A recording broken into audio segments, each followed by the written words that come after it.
ফজরের সময় স্ত্রী হাজবেন্ডকে ডেকে দিবে, উঠতে না চাইলে ঠান্ডা পানির ছিটা দিবে, কারণ জান্নাতে একা যাওয়া যাবে না, গেলে দুইজনই যাবে। কথা কয় না? দুইজনেই জান্নাতে যাওয়ার দরকার আছে না নাই? যত বেশি আপনারা আল্লাহর আনুগত্যে আগাতে পারবেন, তত আপনাদের মহাব্বত বাড়ায় দিবে কে? এই যে হাজবেন্ড ওয়াইফের ভালোবাসাটাকে বলে লাভ পিরামিড। কি pyramid? Love pyramid, like triangle, ত্রিভুজ আকৃতির। হাজবেন্ড ওয়াইফের ভালোবাসাটা ত্রিভুজ আকৃতির। The closer the couple comes to Allah, the closer they comes to each other.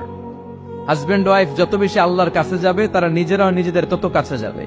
Husband wife আল্লাহর সম্পর্ক থেকে যত দূরে সরে যাবে, তারা নিজেরাও নিজেদের থেকে তত দূরে সরে যাবে। ঠিক কিনা? ত্রিভুজ চিনেন আপনারা?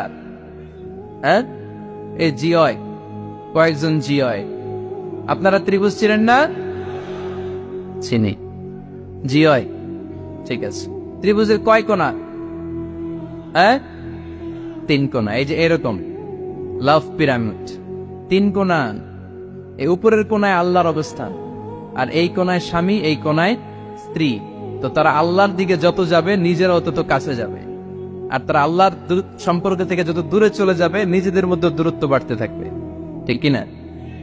পিরামিডটা বুঝতে পারছেন? ত্রিভুজ আকৃতির সম্পর্কটা লাভ পিরামিড এরকম, 3 কোণা। উপরের কোণায় থাকে আল্লাহ, এদিকে স্বামী, এদিকে স্ত্রী। তারা যদি আল্লাহর কাছে উভয়ে যেতে চায়, উভয়ে কাছাকাছি আসতেছে না? কথা বলেন না কেন? আর আল্লাহর আনুগত্য আবাদত থেকে দুইজন যদি দূরে সরে যায়, তাহলে দুজনের দূরত্ব বাড়িয়ে দেয় কে? এজন্য স্বামী হবে স্ত্রীর সহযোগী, সহকর্মী। নামাজের সময় একে অপরকে ডেকে দিবেন, মোবাইলে অ্যালার্ম দিয়ে রাখবেন। স্বামী স্ত্রীরে ডাকেন, স্ত্রী স্বামীরে ডাকেন।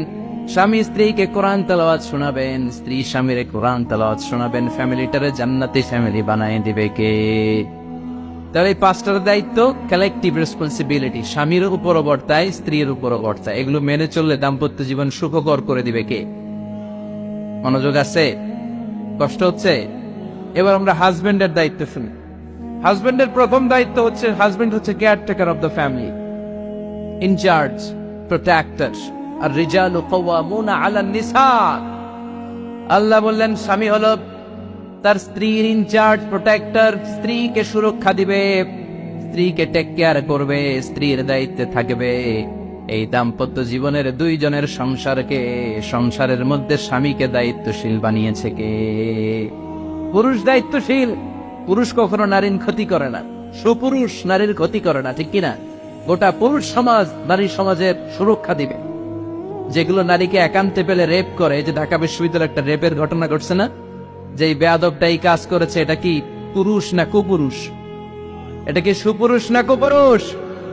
সুপুরুষ নারীর প্রোটেকশন দেয়, নারীর টেক কেয়ার করে, তার ইনচার্জ, তার দায়িত্বশীল। দাম্পত্য জীবনে